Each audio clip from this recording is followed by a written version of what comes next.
Hey guys, it's Zach, and welcome to my Apple iPad 3G review. Today I'm going to review the Apple iPad 3G, thus the name of the title, but I want to compare a few similarities between the Apple iPad and the Apple iTouch. First off, let's do a quick comparison with the chargers of the Apple iPad and the Apple iTouch. This right here is the Apple iPad charger. Fairly simple. You open it up, it clicks, you plug into the wall.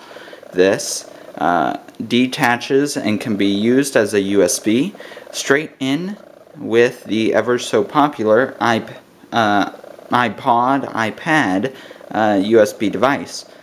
The USB obviously can then connect into little power devices such as this or car adapter with a USB drive and can simply plug in, so then you can charge with the wall, or such as a car adapter with a USB adapter side.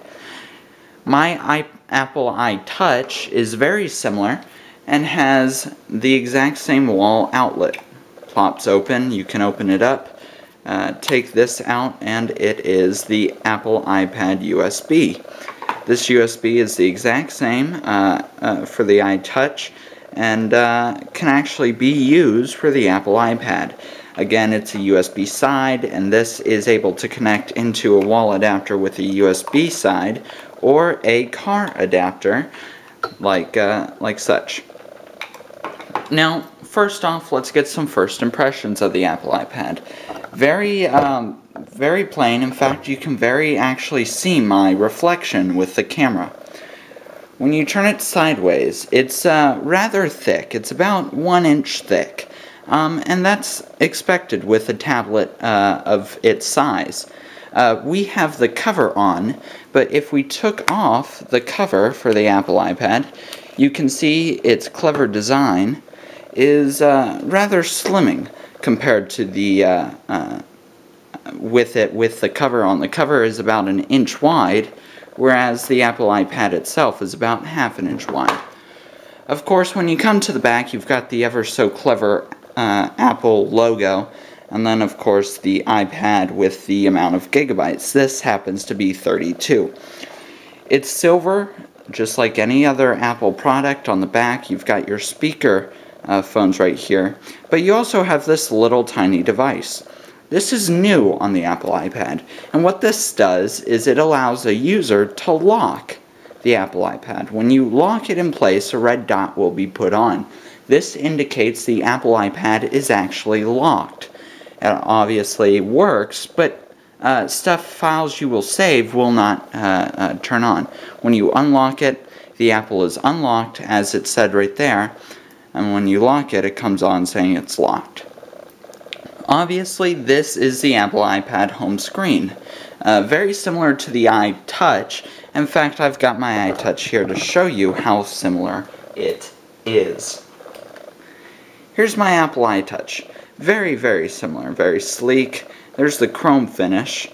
And that's about how this is. I mean, it's got the iPod logo and then the exact same with the gigs down here, whereas this one's 8 gigs.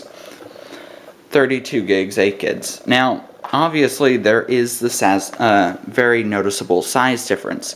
It's noted because this is a tablet computer, whereas this is a handheld device for music playing, mail, and internet. Of course, apps are always available with the iTouch.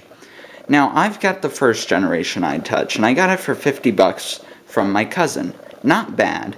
So, of course, I don't have the ever noticeable speakers like the iPad does, but other generations, such as the second and third generation iTouch, have the speakers right here, and that's no difference with the Apple iPad with the speakers right there.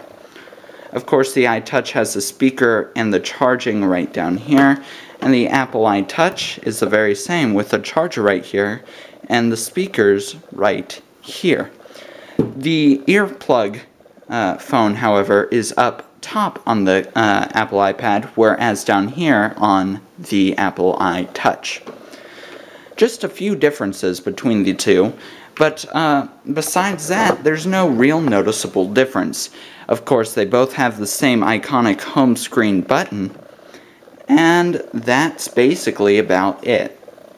So let's show you how I unlock my Apple iTouch. I slide to unlock, and I enter my passcode. That's very simple, considering it is very allowed. You can set a passcode on basically any Apple product.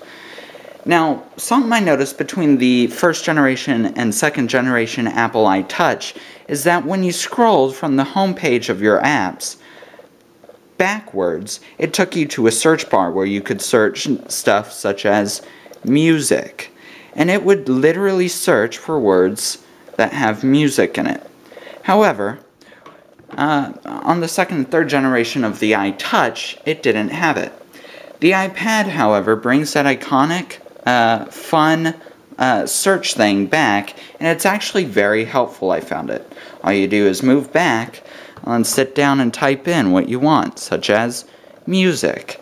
Obviously, I've got no music on the iPad, so no such things come up. But if I wanted to search stuff like mail comes up. I can select it, and it will actually take me to the Mail app. Of course, I can search for plenty of other things, such as stuff that start with the letter M. It gives me maps, mail, and a list of movies that start with the letter M. The search tool on the Apple iPad is very fun, very unique. I enjoyed it, and I really did like it.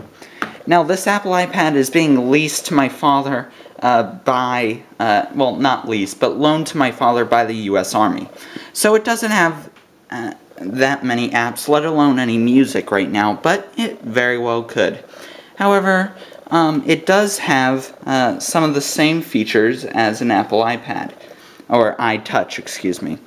One of the features I like to note, which has some very big changes, is the Notes section. This is the Notes section on the Apple iPad. Obviously very similar to the Notes section on the Apple iTouch. But when I turn the iTouch this way, the Notes turn sideways. When I turn the Apple iPad this way, the Notes turn sideways, and a selection opens up here. What opens up here is a list of my notes. I can scroll down, or I can even search for the notes I want to look for. I can type up a new note, such as, "Hi," save it, and then come over here and search for my note later in the list of my new notes. On the Apple iTouch, no such search function is available in the notes, and you actually have to go searching by note by note by note.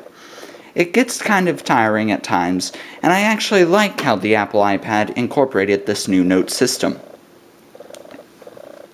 The videos, the music, iTunes, the App Store, and the maps are the exact same on the Apple iTouch, and in fact, no such difference is found. The contacts list is the exact same. Go in here and scroll around.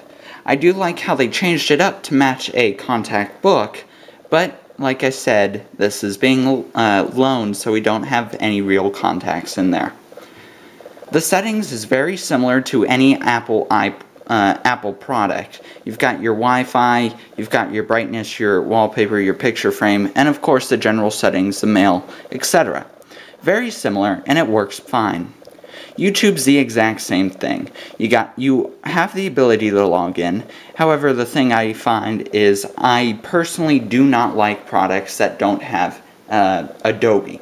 Or, excuse me, not Adobe, but Flash Player. Flash has been a topic of interest between many Apple products, and it's basically because Flash is a separate product, Apple will not be able to incorporate that. Besides that, the Apple iPad is very good. I like it. It has great battery life, and it's a really good product. I like how they brought back the search bar.